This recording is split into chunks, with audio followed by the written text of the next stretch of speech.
The Loki season 1 finale just happened. You know we're about to talk about it. Come on inside. What's up, everybody? Rob and Chris here from the Jersey Comic Crew. Today we're talking Loki season 1 finale for all time, always, guys. I hope you're ready. Big spoilers ahead. We're talking about the events of the episode and what impacts it has to the MCU. Because if you watched it, you already know this is a mind-blowing episode, especially if you're like on the up and up of who these characters are, or if you've been watching our show for this whole time. And speaking of our show, make sure you hit that like button, that subscribe, that follow. Do all the YouTube things that we need you to do to keep this show running smoothly. Now, Chris, Rob. I want to talk. Let's just take a deep breath. I know we haven't said a word to each other. This is unlike It's us. been so tough. The first thing I want to touch about was the opening. It was different, right? That you were hearing voice lines from other characters, and then while they were going through their stuff, we heard lines from like Nelson Mandela, like all these major figures, both fictional and real. Kind of sets the tone for this episode. It did, and it was kind of like, this play on the MCU's time, right? We heard kind of quotes and lines from all the heroes. We heard Tony Stark, we heard Steve, we heard even towards the end you hear Vision do his, amazing, what is love persevering line. And it's all kind of playing to the music that Steve and Peggy are dancing to at the end of Endgame, which I thought was just a touch of beauty right there. And we also kind of see, Rob, in that beginning, as like the universal timeline is, eclipsing in this giant beam, we see like these two universes. And I don't know about you, but I don't know if this is an Easter egg, guys. I don't know if this is true or not. To me, I thought, this reminds me of like, hey, 616 Galaxy 1610 over here. Is this like a hint of Ultimate Universe, or is this just like, hey, the Marvel Universe is now expanding and this is kind of what we're dealing with? Or is it like to symbolize our universe watching their universe? Who knows? I just thought it was an interesting touch of like, why would there be two galaxies there? You know what I mean? I think it's more just the fact that like our world's expanding, multiple galaxies are being formed. I don't think they intended everything, but so I'm sure not that I'm an uber nerd. Got it. But I'm sure the creators are gonna love that idea. Like, our universe is watching their universe, or the movie universe, and the comic universe. They're close, we're separate and distant. I'm sure they love all that crazy things. I don't think any of that was intentional. I think that was just to show, like you said, the worlds are separating. But getting into the meat of the episode, we see Sylvie and Loki walk into this fantastic castle, and the doors swing wide open, and the first entity they see was Miss Minutes. Blew me away, right? And then she's like, I got a deal for you guys. You can just do this and do this, and you don't have to do anything more. And I'm like, what? She's like, this is all his plan. They're like, him who? He's like, he who remains. Right there, I paused. I did a couple backflips, and I was freaking out. Chris, tell them who he who remains is. Who he who remains.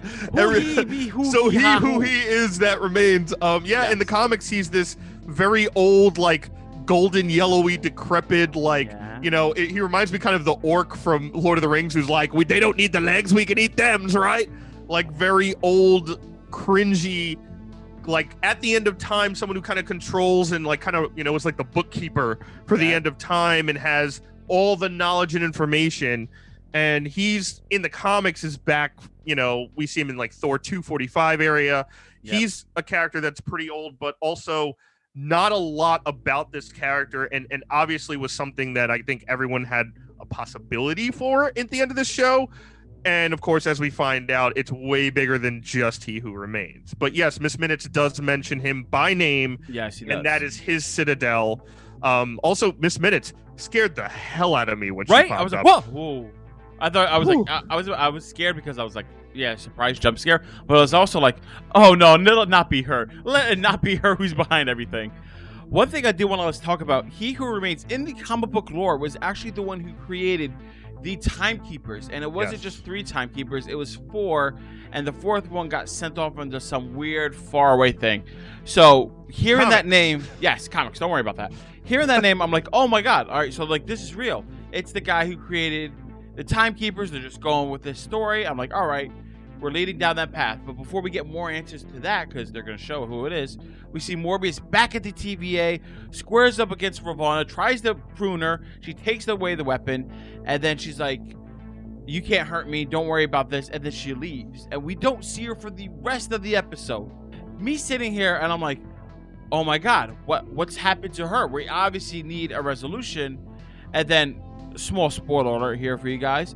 At the end of the episode, we get confirmation that there is a season 2. So Ravona's story is going to carry on. And we'll get to that in a whole season 2 speculation. But Chris, I wanted to touch base with you. Was Ravona's part in this season finale, was it all that it was cracked up to be? Because I kind of wanted more with it, but I guess considering what happens in the scene right after, they just didn't have time. And the fact that we're getting a season 2, that kind of is the reason why. Absolutely. I think time is definitely an issue with her character. For part of that is the mystery, right? Of when she comes back. I have a couple thoughts on her. I'll save them for a little later. But her and Mobius kind of having that interaction, and not only that, but Miss Minutes kind of coming back from the Citadel is another question, as well as Ravona's part, right? Because it's not like computers, right? You could be connected to the same thing and doing the same thing, and it doesn't matter. Miss Minutes was at the Citadel and then came back, and Ravona says, "What took you so long?" And she was like, "Oh, I was busy, getting the files for you," which to me sounded like a lie. So I don't think Miss Minutes is just AI at all anymore. No, but here's the thing with that. Let's explore that a little bit, because Ravona's part is small, right? Yeah. So we know that the agents didn't come to her aid because B-15 went back in time, showed all the other agents that Ravona is at a school in 2018, that she is not who she says she is, right? Yeah, she's actually a principal for the Franklin D. Roosevelt School, which is the pen that we saw Mobius write with back in episode 1. So that she proved to all the other guards basically that she is also a variant. With all that information there, and then Miss Minute says, "Hey, he thought you should read this information instead of the files you requested," right? Leads me to believe, obviously, he who remains, right, wants her to do a certain act, right? Wants to set her down a certain path. Maybe he had some connection with her in 2018, because that's still kind of relevant. I don't know, and I think we're going to get more of that in season 2. Yeah, I think Ravona's going to have a big part to play with He Who Remains, as well as He Who Remains variants.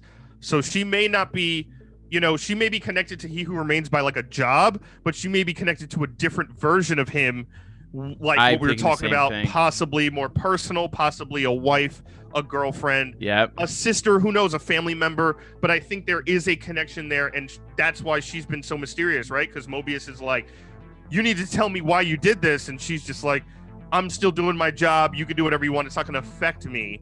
Because in my head, that's saying there's someone behind me that's going to protect me anyway. So, but I think she doesn't know, at least cognitively, yet, because her mind got wiped. But I think a feeling deep down, like you said, there's some connection. She just doesn't know what it is exactly. Maybe, or maybe she knows who it is, and we haven't seen this version yet. That could be too. So you heard us talk about versions of variants, stuff like that. We got to talk about it. They finally get to see He Who Remains. They walk through a corridor. We see 4 statues, right? 1 fallen, and I'm like, I'm thinking. The door opens, and there's Jonathan Majors, who we know has been cast as Kang in Ant-Man and the Wasp. He is the man who, as we know, He Who Remains, and he starts talking to them. And I love his performance, right? Because he's this charismatic. He's not this big bravado, I will take over everything. He's like, "Nah, I'm doing this. You can't kill me. I know everything." Which I thought was a lot of fun. And I loved seeing a variant of Kang in this show. Absolutely. And this confirms a bunch of theories that everyone's had, right? Technically, Kang, yes, is in this show. Technically, it's also not Kang.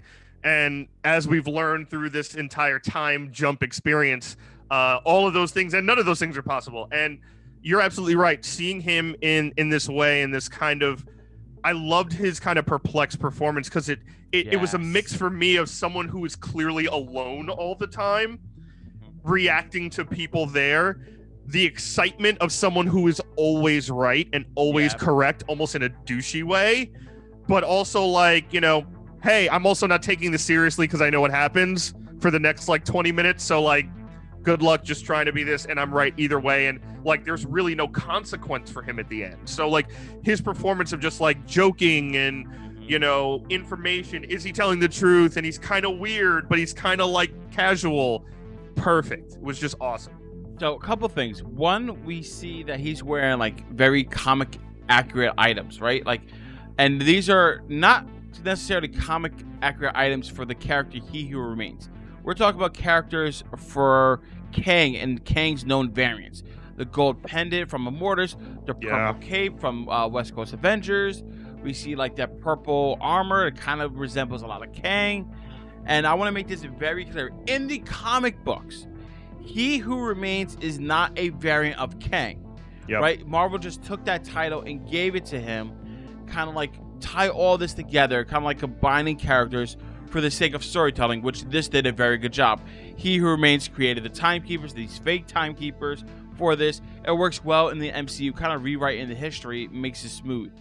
And what I really loved, and I'm sure you did too, was when he was explaining to Sylvie and Loki and using like this liquid metal of like the multiversal war, right? How one of his variants came and found another, and then one just saw it as worlds to conquer, right? And they had this whole war, and he used Alioth to end the war. And now he's pretty much pushing the responsibilities onto Loki and Sylvie, saying, hey, you guys run this because I don't want to do this anymore. Or if Sylvie tries to kill me, like she might, and I don't know if she will, you're going to have a multiverse war, and I'm just going to come back here anyway. So it's really up to you. It was so crazy because one, he pulled that like out of his little watch thing. It reminded me of Black Panther when they tell the stories and that like sand kind of molds and stuff. And he has kind of like a techier, futuristic, sorcerer version of that. Yep. But yeah, he mentioned a lot of stuff in there. He mentioned like they basically asked like, who the hell are you? Like, if this He Who Remains is not a name given by birth, yeah. And he even mentions like, oh, like she's still calling me that. That's funny. I haven't heard that in a while. And so like, he's like, yeah, there's a Conqueror version of me.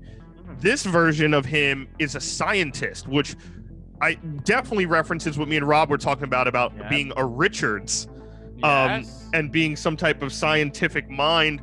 And he like finds Alioth and is able to conquer it and is using it. But he mentions a conqueror. He mentions this intergalactic war with all these variants of himself. We even see in those little molds one that looks like it has like a Kang old school helmet on a couple times. And this reminded me of another thing, which is the Council of Kangs. Yes, there is something in the comics called the Council of Kangs.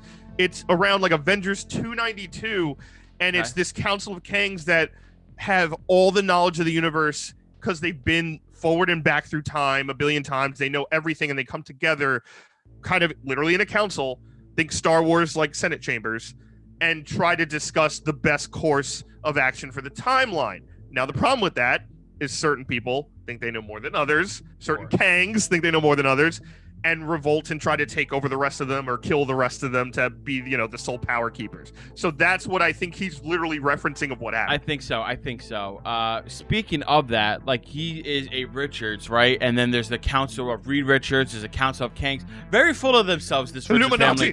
Very, very intelligent, and they think they can run everything. Yeah. But one thing I wanted to touch upon was the reason Kang is so dangerous, and the Council of Kangs and everything else, is that he is one of the only person across any universe who's able to travel through time without causing rips in the reality, without causing branching timelines. So he could do anything in any timeline without consequences. How exactly? You got me. But that's why he's so dangerous and why this all unfolded. So we got to move on to the offer. We talked a little bit about that before. Kang, or the He Who Remains, offers to Sylvie and Loki, take over my job, or, Sylvie could try to kill me.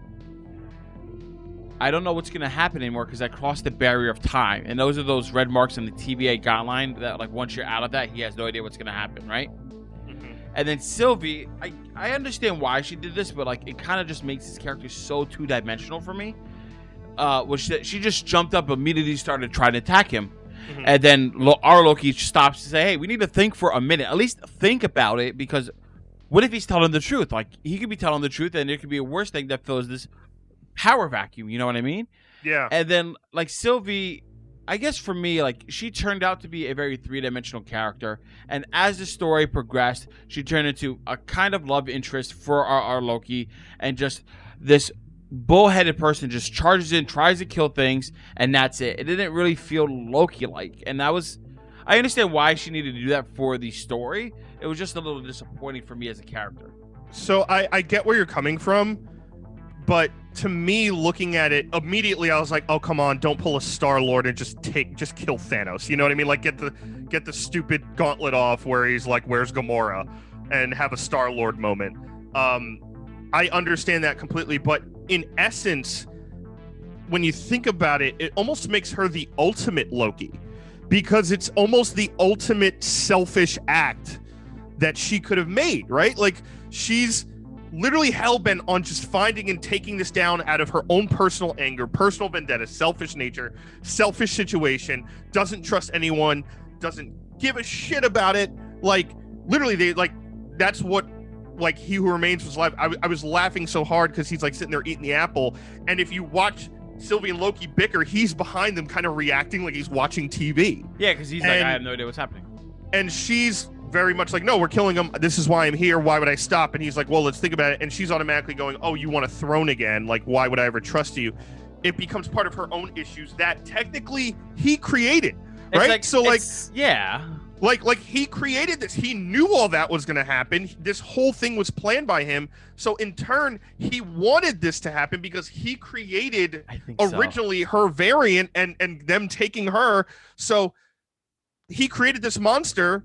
She's reacting to it hook, line, and sinker. It's kind of like it's her nature. So I thought it was very much like, oh, no, now she is kind of the Loki, right? Our Loki has kind of seen the error of his ways. It's like, listen, I don't want the throne. He has that lovely line of, I just want you to be happy. And it's just, you know, she does the kind of kiss thing to him and throws him through the porthole, which is like what Natasha did to Bruce Banner in Age of Ultron, where she throws him down the shaft to get the Hulk. Terrible. But so I wanted all the romance, and it was ruined. Did you enjoy that they kissed? For me, I was like, all right, there you go. Everybody wanted it. There, I'm done. No, it wasn't even like, I don't think the moment affected me either way. Okay. I think the aftermath of like, oh, she pulled the Natasha Romanoff, I thought was a cool like callback.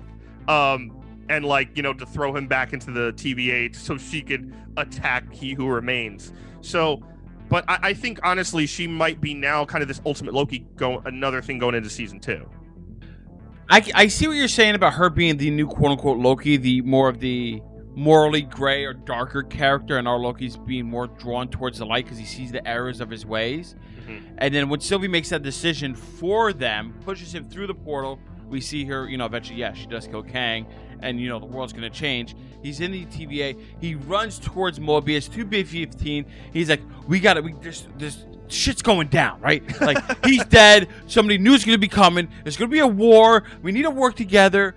And then Mobius is like, whoa. I know you're in analytics or something. Like, calm down. What's going on? But there's still a crisis going on. And he's like, what's going on?